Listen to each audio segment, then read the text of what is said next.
Bonjour et bienvenue dans mon journal de lecture de la semaine. Une semaine chargée, en tout cas lourde, au sens du poids de cette pile que je n'ai pas lue entièrement, rassurez-vous, mais dont j'ai lu quelques livres et quelques parties de livres, soit terminés, soit à peine commencés, soit toujours en cours de lecture. Et donc je vais un peu parcourir cette grosse pile en mettant en avant certains textes, peut-être plus que d'autres, qui reviendront ou qui sont déjà venus occuper mon esprit, et peut-être le vôtre, durant la semaine ou les semaines qui précèdent ou qui suivent. Bref, je vais un peu parcourir les livres que j'ai eus dans les mains et sous les yeux et dans la tête cette semaine. Alors par quoi commencer? Peut-être par ce livre dont j'avais déjà parlé et que j'ai donc terminé, L'homme qui lisait des livres de Rachid Benzine, qui nous renvoie à Gaza, une terre martyre s'il en est, et où un photographe veut prendre en photo un homme qui est cet homme qui lisait des livres. Et cet homme qui lisait des livres, avant de se laisser prendre en photo, va raconter sa vie, une vie de livres, oui, mais aussi d'engagement et de souffrance, de moments extrêmement durs. J'ai déjà évoqué ce personnage, l'homme qui lisait des livres. Voici la photo telle qu'elle est décrite à la fin du livre, la photographie. Julien, c'est le nom du narrateur de cette histoire-là. Julien, je vais vous raconter la fin de mon histoire. Je suis sorti de prison en 2006, près de 20 ans après mon arrestation. J'étais un autre homme. Yam et Hafez aussi. Ma petite fille était une jeune dame et nous étions des vieux Palestiniens revenus de bien des batailles. Pendant 3 années, j'ai réappris à vivre parmi les miens. Gaza avait beaucoup changé. L'autorité palestinienne avait été balayée par le Hamas et le gouvernement israélien avait décidé un blocus. Nous étions exsangues, assiégés comme les Troyens. Maître de la culture dans ce drame, voilà peut-être aussi une chose importante. Nous vivions sous la menace. Aux roquettes répondaient les raids aériens, aux tunnels les bombardements. Nous étions les otages de ce combat sans fin. Et encore aujourd'hui, je crois que c'est ça la place des Palestiniens, ce sont des otages d'un combat sans fin. Notre apocalypse, ce fut au début de l'année 2009, quand débuta l'opération Plomb durci, un pilonnage incessant, un déluge de feu. Avec Hafez, le matin du 3 janvier, nous avions pris la mer avec la vieille barque de mon père. Hafez l'avait entretenue à la mort de ce dernier, et depuis ma libération, c'était notre plaisir à tous les deux de partir une fois par semaine, tôt le matin, pêcher, regarder l'horizon, discuter, loin du tumulte et du ciel menaçant. C'est ce matin-là, tandis que nous étions loin du rivage, que les bombardements ont commencé. Nous avons entendu depuis le lointain le bruit terrible des avions et les bombes larguées sur les habitations. Nous avons rejoint le rivage. Lorsque nous sommes arrivés au port, nous avons eu tous les deux un mauvais pressentiment. C'est en nous engouffrant dans la ville que, arrêtés par des pompiers et des ambulanciers, nous avons compris que notre quartier avait été touché. Nous avons prié pour que Yam et la famille de Hafez soient saines et sauves. Dans l'après-midi, nous étions face à notre immeuble effondré. Dans ce tas de pierres, nous cherchions les nôtres. Par miracle, la femme de Hafez était vivante, mais pas sa petite fille qui avait dormi chez ses grands-parents la veille. Son fils ne lui a jamais pardonné, même si seul le destin a décidé de ce crime. Yam ne ressurgit jamais des décombres. Pierre parmi les pierres. Voilà, donner du concret par les mots à ce drame qui ne date pas d'hier, qui ne date pas des derniers événements.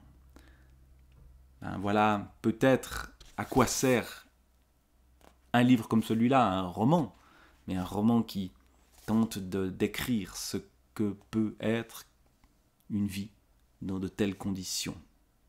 Donc il est important d'aller voir cette réalité-là, de ne pas fermer les yeux, et la littérature nous permet, peut-être quand il est trop difficile de voir les images directement, de se les mettre en tête et de se les mettre en mots dits par ceux qui ont vécu ces horreurs.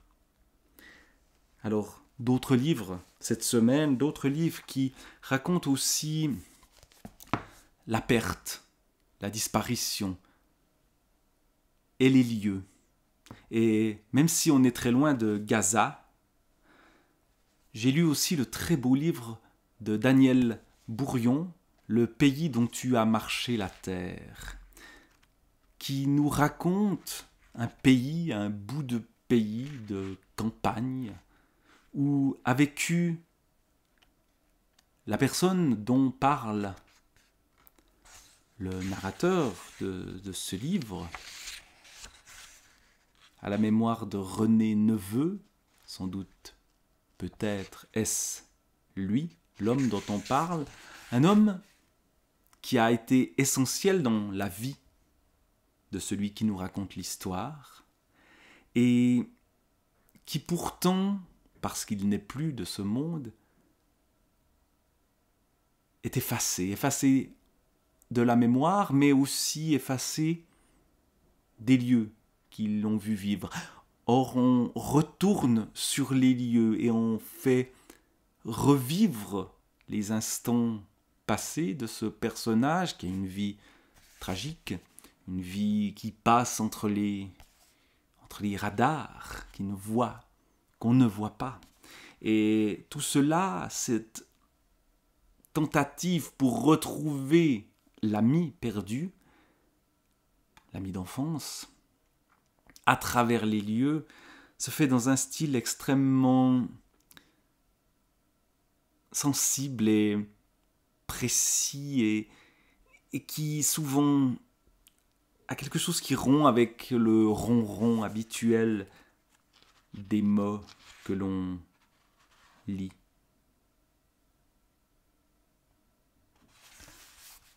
Un passage presque au hasard, le chapitre 6. À brasser ce brouet, je ne retrouve toujours pas trace de toi après ces écoles communales. Tu es pourtant au collège minuscule. Forcément, les choses sont ainsi faites que nos vies sont tuyaux. On nous y emprisonne à nos corps défendants. De celui-là, on ne sort pas avant d'atteindre ses 16 ans révolus. On ne prend pas facilement la fuite malgré les allées buissonnières toutes proches. On devinait leur débouché derrière les bâtiments, entre lesquels nous tournions tous petites bêtes en cage, un zoo enclos par ces constructions à la peau pelon grise pareille à celle de vieux éléphants qui nous auraient avalés chaque matin, recrachés, à peine changés le soir. Tu es inévitablement présent, au moins sur les registres, mais je ne te distingue pas dans le décor de ce passé troué, bouffé au mythe dans tous les coins. Je ne te reconnais pas dans la masse indistincte que forment les personnages à l'arrière-plan de mon petit monde d'alors. Et c'est cela que tu demeures, une forme floue à l'arrière-plan. Mais tentez quand même de saisir cette forme floue à l'arrière-plan. Voilà ce que l'écriture peut tenter, au moins. Et cette existence dans ces lieux qui sont des lieux de vie, des lieux qui ont un sens essentiel dans la vie du narrateur aussi, eh bien, on s'en prend, même si du personnage dont il est question, on ne sait pas grand-chose, on ne saura pas grand-chose. Enfin, on nous raconte des choses quand même. Petit à petit, on construit une sorte de personnage un peu fantomatique, mais toujours avec justement cette empathie, cette sympathie, cette amitié qui transparaît à travers les mots et les lieux fréquentés. Et c'est tout un monde, tout un décor assez minable à quelque part qui nous est décrit, mais qui prend aussi tout son sens à travers ce très beau livre, un petit livre vite lu, mais qui imprègne quand même l'esprit. Daniel Bourion, Le pays dont tu as marché la terre. Le titre lui-même est très beau. Alors marcher la terre et marcher sur la terre ou s'enfuir de la terre, c'est peut-être aussi cette question-là de faut-il vivre sur cette terre qui souvent est un enfer, qui est au cœur d'un livre très différent des deux précédents, parce que c'est un livre de pure science-fiction qui part dans tous les sens. Philippe K. Dick, Les clans de la lune Alphane, un livre qui se démonte un peu d'ailleurs, parce que je l'ai trouvé dans une de ces cabines anciennement téléphoniques, et que j'ai lu parce qu'il y avait ce nom d'auteur Philippe K. Dick. J'ai déjà parlé du Maître du Haut Château, que j'avais lu de lui, et puis là, ce livre moins connu. Alors c'est un livre assez bizarre, comme on s'attend à ce que ce soit bizarre. Le titre lui-même est assez surprenant. On se retrouve sur cette lune Alphane, mais aussi sur la Terre. Et tout au début, je vais lire juste le début, qui nous met dans une ambiance très bizarre. Tout au début, on se dit, mais qu'est-ce que c'est que cette affaire ? Petit à petit, on comprend des choses. Avant de pénétrer dans la salle du Conseil suprême, Gabriel Baines envoya au-devant de lui son simulacre cliquetant. Une sorte de robot, ou de sosie, ou de... je ne sais plus comment on appelle ça, mais de double qui serait fait à partir de lui, ou qui serait son aide, son serviteur, sa prothèse.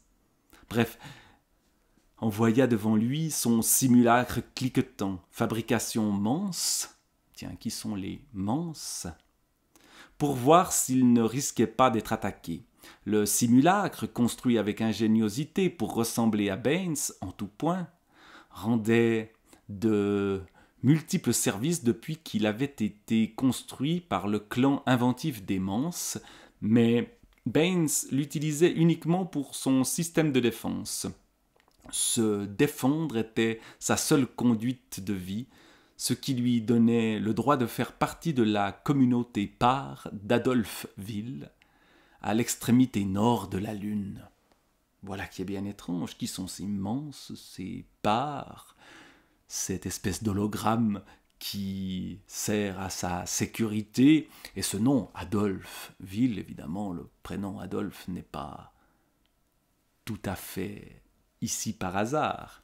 Alors en fait, cette île, on le découvre petit à petit, cette île, non, c'est presque une île, pour pouvoir se le représenter, peut-être qu'on doit imaginer une île, cette lune se trouve très loin de la Terre, mais est colonisée par des terriens, où on y a envoyé des terriens, des Pars ou des Manses. En fait, ce sont des gens qui ont certaines pathologies psychiques et qui forment des sortes de tribus sur cette lune. Vous avez justement les Manses qui sont les maniaco-dépressifs, qui sont des gens qui sont constamment dans une sorte d'excitation, plutôt dans la partie maniaque de leur pathologie. Et puis les Pars, c'est les paranoïaques, dont le personnage ici de Baines, Gabriel Baines, en est un. Donc il faut s'assurer de sa sécurité. Puis vous en avez d'autres d'autres clans qui sont là aussi, de gens, les Depp, les dépressifs, etc., qui vivent dans des taudis, Gandhi Town, si je ne me trompe pas. Enfin, j'ai peut-être un peu confondu les différents clans, parce qu'il y en a plein. Et puis, voilà, ce sont des anciens internés dans un hôpital ou dans des hôpitaux psychiatriques qui sont sur cette lune et qui vivent non plus enfermés, mais que les terriens veulent reprendre ou réenfermer. Mais vous avez d'autres personnages, parce que les lunes Alphanes, c'est les lunes d'un endroit qui s'appelle Alpha, où il y a des espèces de personnages qui sont capables de lire dans vos pensées, et puis qui sont faits de petites boules qu'on peut replanter dans la terre, puis qui se reconstituent. Enfin, des trucs tout à fait étranges, et puis en plus de ceci, on a alors plusieurs personnages justement de terriens, un couple qui se divorce, dont le mari veut tuer la femme, mais il fait partie de la CIA et en même temps il est embauché pour écrire des scénarios pour un comique, mais qui en fait est peut-être un espion. Bref, tout ça est assez inventif, extrêmement inventif même, et aussi très violent. Il y a des guerres qui débutent, et puis des moments qui sont presque drôles. Enfin, il y a un côté comique. Moi, j'étais assez désemparé, enfin, ou en tout cas, voilà, je sais pas quoi dire de ce livre, parce que vraiment, on assiste à quelque chose qui ressemble à rien d'autre, quoi. Et qui, tout en étant dans les codes de la science-fiction, qui n'est pas l'univers littéraire que je connais le mieux, ben, s'en empare tellement bien, tellement à fond, que tout part dans tous les sens, quoi. Et donc, on lit ça avec ébahissement un peu. J'ai beaucoup aimé ces clans de la lune Alphane, même si j'y ai pas compris grand-chose. Mais justement, la lecture, ça peut être regarder le monde en face, le monde tel qu'il est. C'est le cas des deux livres dont j'ai parlé avant, mais ça peut être aussi regarder un autre monde, inventer un monde tellement différent du nôtre qu'on s'y perd, même si ce sont des humains quand même. Et donc, voilà, tout ça m'a beaucoup intéressé, même si j'avoue être un peu interdit devant tout ceci. Cette question, une des questions qui est au cœur de ce dont j'ai parlé dans ces clans de la lune Alphane, cette question des fous, ou de ceux qu'on appelait les fous, ou des gens qui ont eu des problèmes psychiques. C'est au cœur de ce livre dont j'avais déjà parlé, que je continue, j'ai pas tout à fait terminé, qui est, je crois, en 6 ou 7 mouvements. J'ai lu les 4 premiers, je crois que j'avais lu le premier il y a déjà quelques temps, puis là j'ai repris, de Nelly Pons. Nelly Pons qui nous raconte sa dépression. Une DEP, ce serait ce qu'on appelle une dépression, une DEP dans les clans de la lune Alphane, ou plus précisément, et ça c'est quelque chose qui n'est pas présent chez Philippe Cadic, parce que ça n'était pas encore tout à fait quelque chose qui existait, ou en tout cas ça existait sans doute déjà, mais qui était diagnostiqué, c'est-à-dire le burn-out. Ce grand épuisement qui est un grand épuisement à la fois raconté dans ce vécu personnel, en plusieurs mouvements. Ce premier mouvement où on tombe au fond, puis ensuite à fleur de falaise, deuxième mouvement. Troisième mouvement, un mouvement qui remonte, qui est à nouveau ascendant, le chant du renouveau.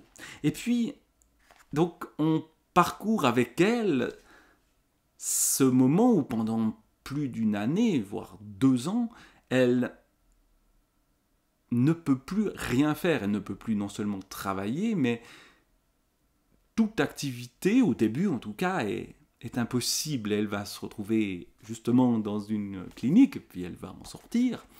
Et ce moment du grand épuisement est raconté, et puis il nous est raconté aussi sur sur la fin, enfin sur l'endroit où j'en suis, dans le 4e mouvement, le temps de la compréhension. La réflexion que l'on peut avoir à partir de ce vécu qui, au fond, est ce qu'elle découvre alors qu'elle commence à s'en sortir, c'est que elle n'est pas seule. Elle n'est pas la seule à avoir vécu ceci, et que même le burn-out est au fond quelque chose qui occupe beaucoup plus de gens dans la société que ce que l'on pourrait imaginer. Et pourtant, lisons un passage de ce 4e mouvement. Jamais tu ne t'es senti aussi seul qu'au poste de direction. Elle a été dans un poste de direction, elle parle là de son passé. Seule à détenir les clés de la compréhension, de tous les engrenages tenants et aboutissants, les enjeux, les stratégies, les guerres d'ego, la crasse dans les recoins et la lumière qui se fait attendre. Alors, la lumière, elle m'arrive en pleine figure parce que d'un coup, il y a un rayon de soleil qui n'était pas prévu qui arrive, donc je suis dans une autre situation, je ne suis pas en burn-out. Seul face à tous, devant les salariés, tu justifiais les décisions du conseil d'administration. Face aux administrateurs, tu te portais garante de l'équipe. Bec et ongles, tu en défendais les membres, tous les membres, même ceux qui n'ont jamais su, même ceux qui t'ont tourné le dos. Nul ne connaissait tous les arcanes des décisions, des pièces du puzzle seulement. Tenir le puzzle ensemble, telle était ta mission. L'efficacité du tout en dépendait. Toute direction le sait, toute personne en responsabilité connaît la solitude de l'interstice. Donc là, le monde du travail décrit dans ce qu'il a de cruel et qu'elle commence à comprendre que c'est ce monde-là qui l'a épuisée. Et elle découvre qu'elle n'est pas la seule. Et elle va donc devoir retourner dans le monde. Je reparlerai de ce livre, je ne vais pas m'y attarder, parce que j'ai encore quelques mouvements à faire. Le 5e mouvement où j'arrive, c'est le retour dans le monde. Et quel monde, en parenthèse. Et élargir la réflexion de ce qui était au fond une expérience personnelle à quelque chose de beaucoup plus général, au monde dans lequel nous vivons. Voilà qui est très important. Alors si je continue dans ce monde qui nous fait du mal peut-être, ou qui nous détruit psychiquement, qui crée des burn-out par exemple, j'ai lu, j'ai avancé dans la lecture aussi de Apocalypse cognitive de Gerald Bronner, un livre lui aussi très intéressant. J'en suis à la page 132, donc encore vers le début de ce livre qui justement parle notamment de notre cerveau et de ce qu'il appelle le temps de cerveau disponible. Temps de cerveau disponible dont il nous dit qu'il n'a jamais été aussi grand qu'aujourd'hui. Nous travaillons de nos mains beaucoup moins, nous avons, en théorie, du temps pour penser. Or, ce temps-là, il est bouffé par, j'allais dire des parasites, mais il y a de ça, par des activités qui empêchent ce qui devrait être tout à fait enthousiasmant, ce temps de cerveau libre qui devrait nous permettre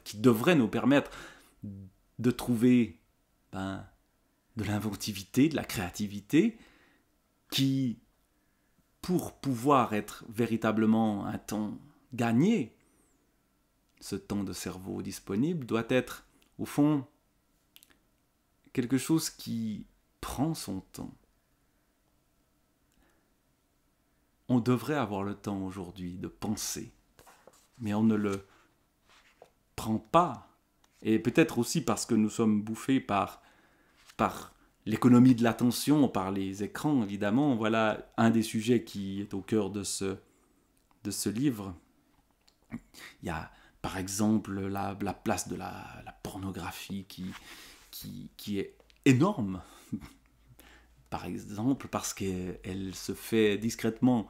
Les gens qui allaient voir des films porno à l'époque où c'était dans des cinémas ou dans des sex shops de Beate Uhse qui est évoqué dans le livre, il devait être discret parce que c'était mal vu. Tandis que là, chez nous, on a accès en 3 clics à des choses et puis on peut le faire sans que personne soit au courant. Donc tout ça montre à quel point on a accès aujourd'hui à tout, et notamment alors à ce qui va susciter une sorte de désir de sexe, mais aussi à tout ce qui provoque une sorte de peur. La peur nous mobilise, et dès qu'une information fait peur, elle fonctionne et nous sommes attirés par ça. Et bref, toute l'économie d'Internet nous attire, fait en sorte que nous soyons happés par des émotions primaires, le désir sexuel, la peur, le danger, l'idée d'échapper au danger, et d'autres qu'il continue de développer, dont je reparlerai peut-être. Avec cette idée que, comme le dit l'un des chapitres qui est ici, lorsque tu regardes ton écran te regarde.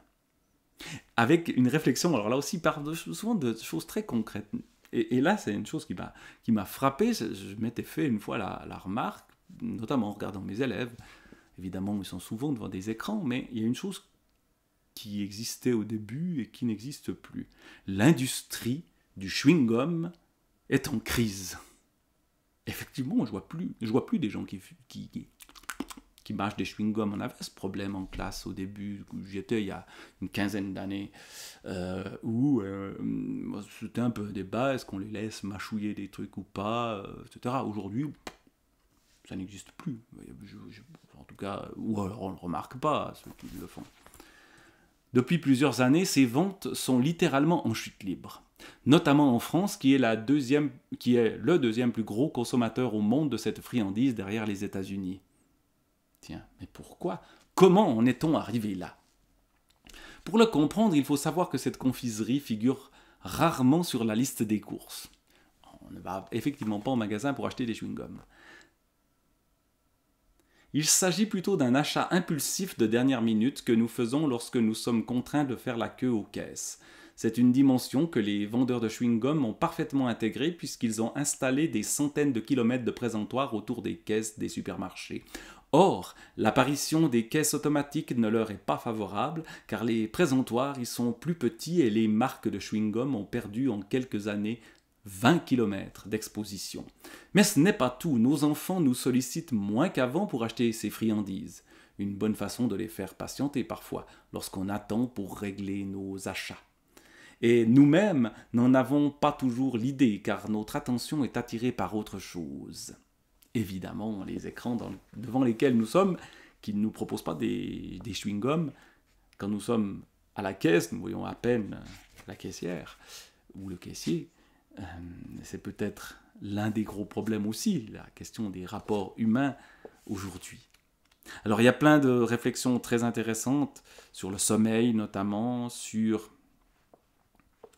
d'autres réflexions qui tournent autour donc de ce qui est appelé une apocalypse cognitive, notamment la question des IA, alors évoquée de manière, j'allais dire ancestrale, le 11 mai 1997 comme date essentielle, c'est le moment où Deep Blue a gagné contre Kasparov aux échecs, qui nous paraît aujourd'hui des balbutiements de l'IA telle qu'on la connaît, mais effectivement, plein de questions se posent sur qu'est-ce que tout cela, cet univers-là, fait à notre cerveau, à notre temps de cerveau disponible. Alors je vais laisser ce livre de côté, j'en reparlerai puisque je ne l'ai pas terminé. Alors, je vais continuer. Alors la suite m'envoie des classiques ou des époques plus anciennes. Je vais survoler cette bande dessinée Raven parce qu'elle est en 3 volumes, je crois, et je n'ai lu qu'un bout du début, et puis les autres suivent, donc j'en parlerai souvent. On est dans le monde des pirates des Caraïbes, avec une certaine violence. Ce pirate Raven porte malheur, et les bateaux, voilà dans quel état ils se trouvent, à cause de lui, du mauvais œil qu'il porte. On se trouve à l'île de la Tortue en 1666, dans ce monde tout à fait fascinant des pirates, qui nous permet évidemment plein d'aventures, et il y a toujours un plaisir à retrouver ce monde-là des pirates. Voilà, mais je ne vais pas m'attarder là-dessus, parce que déjà ça fait un moment que je parle, et puis j'ai encore 3 bouquins à évoquer. Et celui-là, il reviendra la semaine prochaine. Un livre qui ne reviendra pas, mais c'est un auteur qui m'occupe souvent quand je suis en vacances. C'est San Antonio. San Antonio, j'ai donc lu un San Antonio de 1959 qui s'appelle Prenez-en de la graine, où on est dans le monde de la peinture. Des Van Gogh sont volés aux Pays-Bas, et San Antonio et Beru, le gros Beru, se retrouvent un peu par hasard mêlés à ce vol. Évidemment, une jeune fille extrêmement séduisante arrive à mettre San Antonio dans son lit, ce qui n'est pas très compliqué. Beru lui-même d'ailleurs se retrouve avec une dame dans un hôtel, ou dans une espèce de maison, je sais pas trop quoi. Bref, on a tous les ingrédients du San Antonio. La jeune fille séduisante finalement est un peu quand même malfaisante, et puis tout se termine bien autour de la justice rétablie. Et les tableaux en question sont rétablis, ou peut-être pas tout à fait. Voilà, on pense au vol des bijoux du Louvre. En tout cas, j'ai pensé à ça en lisant ce San Antonio-là, qui n'est pas le San Antonio le plus extraordinaire, mais ça fait toujours du bien de lire ceci. Prenez-en de la graine, c'était le titre de ce San Antonio. Il me reste 2 livres à évoquer, là aussi assez rapidement, parce que je les ai à peine commencés. Je suis vraiment dans une phase d'éparpillement. J'aime pas trop ça, mais bon, il se trouve que j'y suis. Alors la semaine prochaine, il y aura sans doute un peu les mêmes livres. Peut-être il y aura du nouveau quand même. Et ce sont 2 livres du 19e siècle. Il y a toujours chez Gérard de Nerval, dont j'ai lu les Contes et facéties. Et puis, alors, ces Contes et facéties, il y a plein d'histoires très, très différentes les unes des autres, que j'ai terminé. Un portrait du diable, on est vraiment dans le fantastique, avec des contes attribués à Nerval, un souper des pendus, inspiré de François Villon et de sa fameuse balade des pendus, mais aussi des histoires de gens qui sont des sortes de revenants qui s'emparent de l'esprit ou du corps de quelqu'un d'autre, là, des choses qui font preuve de beaucoup d'imagination, qui pourraient être du pré-Philippe Cadic, sans les lunes, etc. Quoi, qu'il peut y avoir un aspect cosmique dans la littérature de Nerval, c'était le cas par exemple dans Aurélia, mais là donc il y a la main enchantée ou l'âne d'or et un portrait du diable. Donc voilà, ces nouvelles fantastiques, souvent aussi elles font penser à Théophile Gautier. Certaines d'ailleurs, on ne sait pas trop si c'est de Gautier ou de Gérard de Nerval, la morte amoureuse par exemple, dans tout ce monde un peu gothique qui est tout à fait intéressant, et j'ai en tout cas beaucoup de plaisir à lire ça. Puis j'ai commencé, mais là aussi c'est une lecture à peine commencée, un roman de Nerval qui s'appelle Le Marquis de Fayolle, qui se passe en Bretagne. La Bretagne est d'ailleurs évoquée aussi dans ses Contes et facéties. Je sais plus où il parle d'une auberge qu'il a fréquentée. Et puis donc on est en Bretagne à l'époque des Chouans et de la Révolution française et des combats qui ont lieu, qu'on retrouve chez Balzac par exemple.